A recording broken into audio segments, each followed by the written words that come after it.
প্ৰিয় দৰ্শক, এই ভিডিঅ'ত মই আপোনালোকলৈ লৈ আনিছোঁ এটি নিয়োগৰ বতৰা। আৰু এই নিয়োগৰ বতৰা জড়িত হয় গোলাঘাটত থকা বীৰংগনা সতী সাধনী ৰাজ্যিক বিশ্ববিদ্যালয়ৰ লগত। ৰাজ্যিক চৰকাৰী বিশ্ববিদ্যালয় হয়।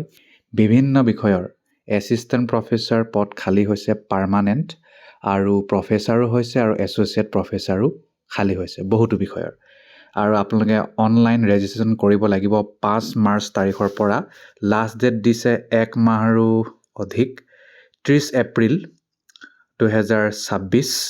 আৰু লাষ্ট ডেট আপোনালোকে হাৰ্ড কপিটো জমা দিয়াৰ 10 মে 2026।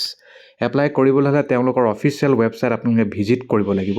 সেয়া হৈছে https://bwsrvrec.summer.edu.in/ আৰু তেওঁলোকৰ এই যিটো লিংক এইটো পাব তেওঁলোকৰ অফিচিয়েল মেইন ৱেবছাইট www.bwsrv.ac.in। ইয়াৰ বাহিৰে বেলেগ মডত যদি আপোনালোকে এপ্লাই কৰে সেইটো গ্ৰহণযোগ্য নহ'ব। প্ৰথমে আপোনালোকক এছিষ্টেণ্ট প্ৰফেচাৰৰ কথা কৈ যাওঁ, তাৰপিছত মই প্ৰফেচাৰৰ কথা ক'ম। বটানীৰ এছিষ্টেণ্ট প্ৰফেচাৰ 2টা পদ খালী, স্পেচিয়েলাইজেশ্যন হ'ব অ'পেন, এটা পদ ST প্লেইন, 2টা পদ OBC আৰু MOBCৰ বাবে। টোটেল 3টা হ'ব ইয়াত পদ খালী, ইয়াতে ভুলকৈ লিখিলে। আৰু নেক্সট চাকৰি এছিষ্টেণ্ট প্ৰফেচাৰ জুলজিৰ 2টা পদ খালী, এয়া হ'ব অ'পেন, এটা পদ ST প্লেইনৰ, 2টা পদ আনৰিজাৰ্ভ।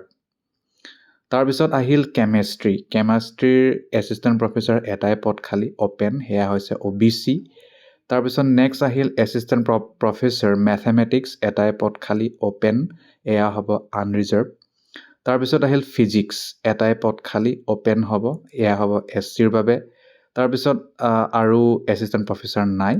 তাৰ বাহিৰে যদি আমি এছ'চিয়েট প্ৰফেচাৰলৈ যাওঁ তেতিয়াহ'লে বটানীৰ এটা পদ খালী, তাৰপিছত জুলজিৰ এটা, কেমেষ্ট্ৰি এটা, মেথমেটিক্সৰ এটা, ফিজিক্সৰ এটা, সকলো অ'পেন হয়। আৰু বটানীৰ SC, জুলজিৰ আনৰিজাৰ্ভ, কেমেষ্ট্ৰি আনৰিজাৰ্ভ, মেথছৰ OBC, ফিজিক্সৰ OBC প্ৰফেচাৰ। তাৰপিছত আহোঁ এছ'চিয়েট প্ৰফেচাৰ বটানীৰ 2টা অ'পেন, এটা OBC MOBC, 2টা আনৰিজাৰ্ভ। ঠিক আছে। জুলজিৰ 2টা অ'পেন পষ্ট, এটা OBC, এটা MOBC, পষ্ট 2টা SCৰ। পষ্ট 2টা নহয় চাগে, এইটো পষ্ট 2, মোৰ ভুল হৈছে কোৱাত। তাৰপিছত জুলজিৰ 2টা, এটা OBC আৰু ছেকেণ্ডটো হৈছে SC। কেমেষ্ট্ৰিৰ এটা আনৰিজাৰ্ভ, মেথছৰ ST প্লেন, ফিজিক্সৰ আনৰিজাৰ্ভ।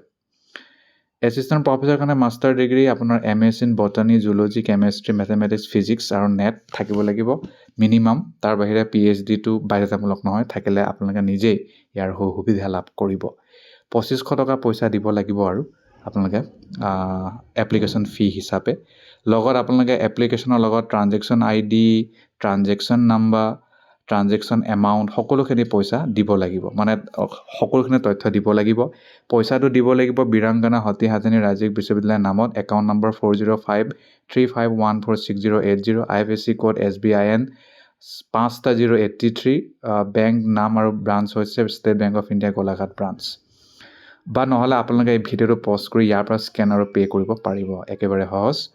তাৰ বাহিৰে এপ্লিকেশ্যন ফি যদি নিদিয়ে আপোনালোকৰ সেইটো গ্ৰহণে নকৰিব তেওঁলোকে। ঠিক আছে।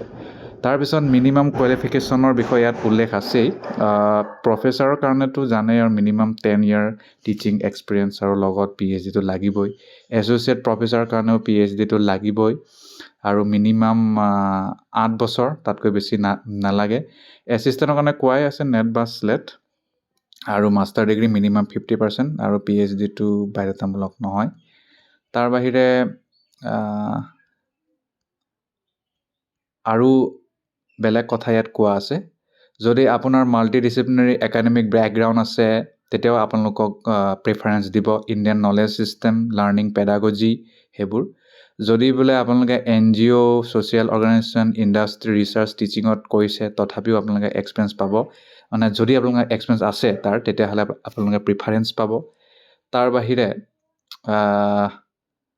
দৰমহাটো ইয়াত দিয়া আছে। এছিষ্টেণ্ট প্ৰফেচাৰ 57,700 পৰা 1,80,400, এছ'চিয়েটৰ 131,400 পৰা 217,100, প্ৰফেচাৰ 144,200 পৰা 2,80,1200।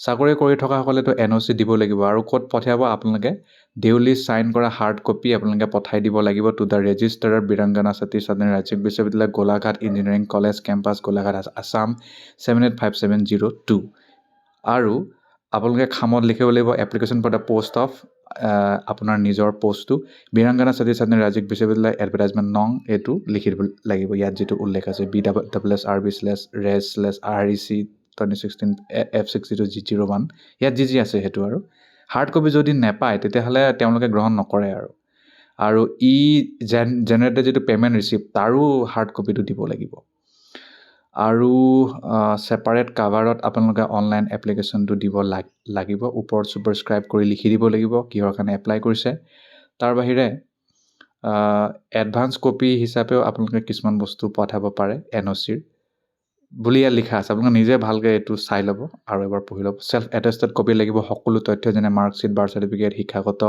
এক্সপিৰিয়েঞ্চ আৰু যি আছে তাৰ বাহিৰেতো ৰিজাৰ্ভেশ্যন অসম চৰকাৰৰ নিয়মৰ মতে হ'ব বুলি কৈছে কেনভাছিং কৰিব নোৱাৰে কৈছে সকলো তথ্য তেওঁলোকৰ অফিচিয়েল ৱেবছাইটতে থাকিব আৰু ইমেইল যোগে আপোনালোকক ফোন কৰিব কল লেটাৰ দিব গতিকে আপোনালোকে ৰেডি হৈ থাকিব লাগিব আৰু চিলেকশ্যন কমিটিয়ে মাতিব তেতিয়া আপোনালোকে যাব লাগিব আৰু যদি পষ্টেল দিলে হয় তেওঁলোক তাৰ কাৰণে দায়ী নহয় তাৰ বাহিৰে যদি আপোনালোকে অৰিজিনেল যেতিয়া ভেৰিফিকেশ্যন হ'ব তেতিয়া যদি অৰিজিনেল তথ্যকেইটা দেখাব নোৱাৰে তেতিয়াহ'লে আপোনালোকে ইণ্টাৰভিউত যাব নোৱাৰিব আৰু সেইটো কথা ইয়াত উল্লেখ আছে ইমানেই